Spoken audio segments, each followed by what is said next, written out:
Dari putusan-putusan yang dibacakan, dalil-dalil yang dibacakan oleh para hakim, dari awal saya sudah menebak ini arahnya kemana putusan ini. Benar saja Sahabat Hendis, putusan hakim MK di gugatan sengketa Pilpres 2024 kali ini memang seperti tahun 2019 yang lalu, bahwa menurut mahkamah, pilihan rakyat yang didorong oleh rasa simpati, ketertarikan, kepuasan atas kinerja, maupun rasa kecocokan tentunya bukan suatu pelanggaran hukum. Bahkan sistem kepemilian kita mengakomodir kampanye sebagai tahapan resmi, wajib, agar rakyat minimal dapat mengetahui siapa calon-calon yang dapat dipilihnya. Bahkan pada level yang ekstrim, kampanye sebagai sarana pengungkapan citra diri dapat menggapai di benak konstituen pemilih suatu titik kecintaan fanatisme kepada kandidat tertentu. Konsep kampanye atau pengenal citra diri yang demikian secara faktual tidak melanggar hukum positif di Indonesia. Dan Muhammad Kodari serta saksi TP Aceh Hasan Sadili dan Haji Abdul Wahid. Bawaslu menerangkan dan seterusnya dianggap diucapkan dan mengajukan bukti PK 141 sampai dengan bukti PK 146 serta bukti PK 149 sampai dengan bukti PK 157 untuk memperoleh keterangan yang lebih komprehensif mengenai bansos dan kaitannya dengan dalil-dalil yang disampaikan pemohon. Mahkamah memanggil 4 menteri terkait bansos dan dimintai keterangan pada persidangan hari Jumat tanggal 5 April 2024. Dari media massa memang menunjukkan kegiatan dan pernyataan presiden yang berkehendak untuk cawe-cawe dalam pemilu presiden dan wakil presiden tahun 2024. Video bukti P36 dan bukti P120.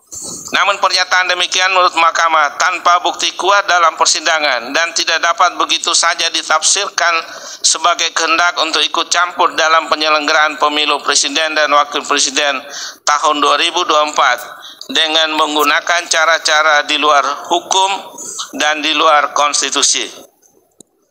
Terlebih terhadap dalil pemohon akuo, mahkamah tidak mendapat bukti adanya pihak yang keberatan, khususnya dari peserta pemilu presiden dan wakil presiden tahun 2024 setelah ada penetapan pasangan calon presiden dan wakil presiden yang mempersoalkan pernyataan adanya cawe-cawe dari presiden terhadap penyelenggaraan pemilu presiden. Demikian halnya mahkamah juga tidak mendapatkan bukti adanya korelasi antara bentuk cawe-cawe dimaksud dengan potensi perolehan suara salah satu pasangan calon presiden dan wakil presiden pada pemilu tahun 2024. Bahwa berdasarkan pertimbangan hukum sebagaimana diuraikan di atas, mahkamah menilai dalil pemohon tidak beralasan menurut hukum. Bahwa pemohon mendalilkan Presiden Joko Widodo melakukan konsolidasi dengan partai-partai koalisi pada tanggal 2 Mei 2023 di Istana Negara untuk melanggengkan kekuasaannya, Presiden bersikap tidak netral, dan seterusnya dianggap telah diucapkan. Pemohon mengajukan alat bukti berupa bukti P36 dan seterusnya dianggap diucapkan. Bahwa terhadap dalil pemohon demikian, termohon pihak terkait dan Bawaslu tidak memberikan tanggapan. Bahwa setelah mencermati dalil dan alat bukti yang diajukan pemohon mengenai penggunaan data intelijen untuk menekan partai politik, mahkamah menilai pemohon tidak menguraikan dan membuktikan lebih lanjut bagaimana tekanan demikian dilakukan. Demikian pula dalil mengenai pertemuan Presiden Joko Widodo dengan para ketua umum partai politik yang kemudian menjadi pengusung pasangan calon nomor urut 2. Mahkamah menilai pemohon tidak menguraikan dan membuktikan lebih lanjut bahwa pertemuan yang didalilkan tersebut membawa dampak pada hasil pemilu presiden dan wakil presiden. Itu mahkamah tidak mendapatkan keyakinan akan kebenaran dalil pemohon akuo, sebab pemohon tidak membuktikan lebih lanjut dalam persidangan. Halo, Assalamualaikum warahmatullahi wabarakatuh. Apa kabar sahabat Hendris? Semoga sahabat Hendris dimanapun berada tetap sehat, tetap semangat. Seperti biasa sahabat Hendris, welcome back to my YouTube channel Hendris Media. Sahabat Hendris, detik-detik yang kita tunggu putusan Mahkamah Konstitusi perihal gugatan sengketa Pilpres 2024. Tadi saya sudah nonton berbagai putusan yang dibacakan oleh para hakim, mulai dari Soehartoyo, Saldi Isra, M. Harif Hidayat, kemudian berlanjut ke hakim-hakim lain sampai yang sekarang masih live ini, Asrul Sani. Dari putusan-putusan yang dibacakan, dalil-dalil yang dibacakan oleh para hakim, dari awal saya sudah menebak ini, arahnya kemana putusan ini. Benar saja sahabat Hendis, putusan Hakim MK di gugatan sengketa Pilpres 2024 kali ini memang seperti tahun 2019 yang lalu.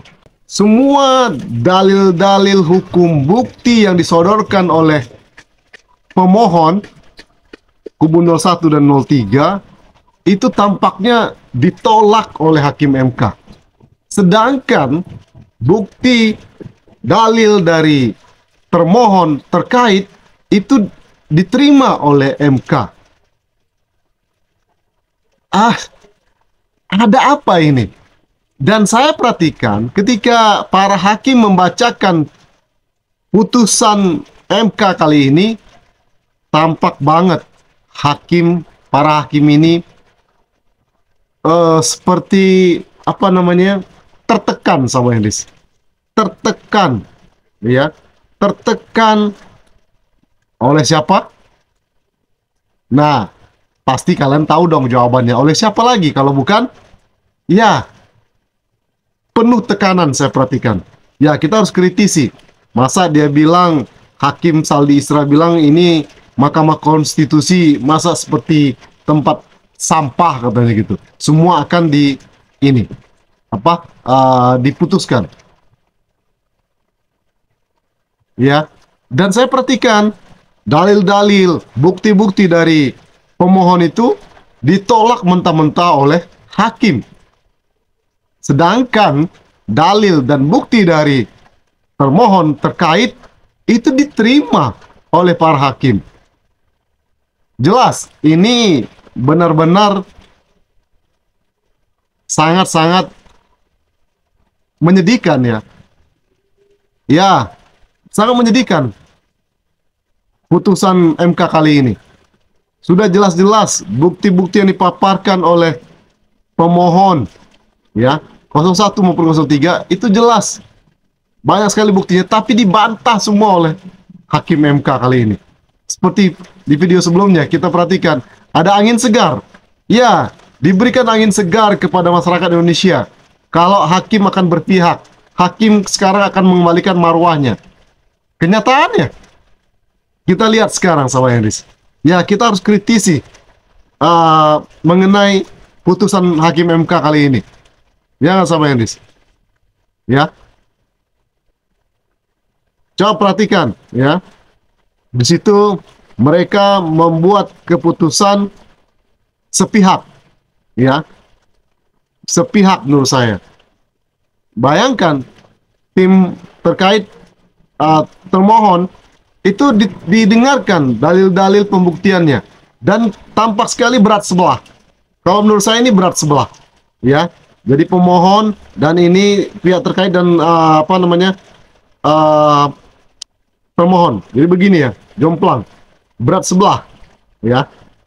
Hakim MK berat ke, nah itu pertanda apa? Kalau bukan tekanan. Seperti kata Refli Harun, ya, ada hakim MK yang mau diancam ditembak. Lalu ada hakim MK yang cawe-cawe ke pemerintah, ke istana. Seperti video-video sebelumnya. Benar saja kan? Ya.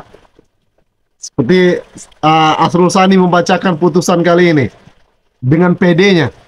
Tampak banget kalau dia titipannya istana. Jadi terbaca sama Hendris ya. Drama-drama MK yang memberikan angin segar kepada kita. Tadi saya sebenarnya mau screen recorder ya, tapi kepanjangan sudahlah. Saya sudah bisa mengambil kesimpulan kali ini MK sangat berat sebelah. Tampak MK tertekan dalam membacakan putusan gugatan sengketa Pilpres 2024 kali ini. Ya, tampak banget sama Hendris, ya. Tampak banget. Ya. Tapi apakah tim hukum Amin, tim hukum 02 atau Ganjar Mahfud itu akan menempuh jalan lain? Sudah dilakukan oleh, di samping pemohon ada juga pemohon 0102, juga ada amicus curiae dari berbagai pihak termasuk Megawati, tapi tidak didengar oleh MK. Aspirasi masyarakat kampus juga tidak didengar oleh MK. Ada apa ini? Ada apa? Mahkamah Konstitusi, mahkamah tertinggi di Republik ini, tidak mendengar segala macam aspirasi kritik dari masyarakat Indonesia. Itu menurut saya, analisa saya. Oke, kita nggak tahu nanti setelah ini mungkin bukannya, ya pasti kecewa lah dengan putusan kali ini. Begitu banyak bukti, buktinya itu jelas banget loh, tapi dibantah demikian rupa, ya. Sedangkan dari pihak termohon terkait, welcome Hakim MK. Oke, sama Hendris, ya kita tunggu nasib bangsa kita selanjutnya dari keputusan MK kali ini. Apakah ada langkah-langkah selanjutnya yang dilakukan oleh pemohon? We will see.